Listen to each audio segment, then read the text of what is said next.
So the first page that you have is of the chart, which is aptitude statistical table. You see there are different areas that we have tested you on, like general intelligence, verbal aptitude, numerical, etc. And each one of them is very, very essential when we are doing work in our respective interest fields. So the first column is of those different aptitudes. The second column is the score that you have achieved. You as a student or an individual who has taken this aptitude test has achieved these scores. The third column, where it is written range, is the range for your age group. Anybody in that age group needs to have the scores in that particular range. And the fourth column, where it's mentioned special ability, there would be a tick mark or a dash mentioning where you are good at or where you need to improve. Wherever you excel in from the range, you have a tick mark.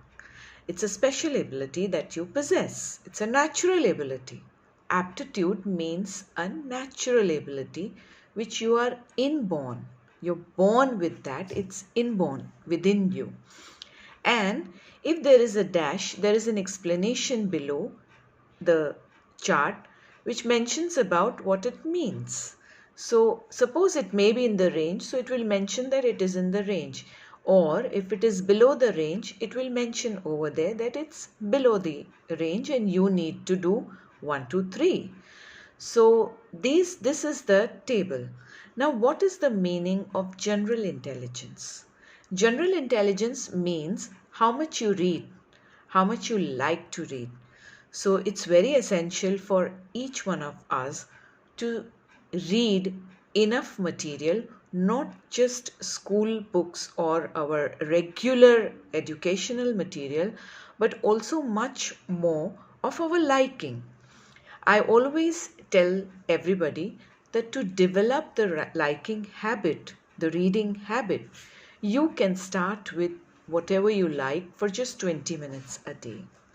This will not just increase your reading habit to your education material also, but will also give you a very good vocabulary. The second test, verbal aptitude, explains about how much your vocabulary is, how strong you are with your words. When it comes to an argument, do you have enough words? Or when it comes to writing an essay, do you have enough effective words for writing or speaking? So verbal aptitude is command over your English language because you've done the assessment in English. The third is numerical aptitude, which is a combination of mental maths and maths with comprehension. So mental maths would be just 75 into 3 and you have the answer over there. You do it mentally. But maths with comprehension, you have done the paper which asked you statements. If a man requires 1/3 of an hour to do one job, how many jobs will he do in 4 hours? So you need to calculate and then select an option. This mathematic paper not just tests your calculation skills but also your comprehension skills. And many a times students are good at maths but they may be lacking in comprehension skills. And therefore, when you are taking care of your mathematic paper or your area of maths, it's not just maths but also your comprehension skills. Next is spatial, which is 2 and 3 dimensional understanding. So if you are shown a box and you call it a cuboid, then you have natural 2 and 3 dimensional abilities. This is very essential for students who are training or wanting to become designers or architects or engineers which has technical drawings. Next is form perception, which is detailing into the design.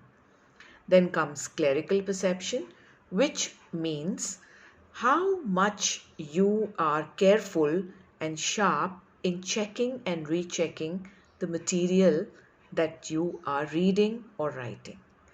And speed and motor coordination means your response time, whether you finish your work on time or you take time to do it. In the next video, I shall explain the balance assessment.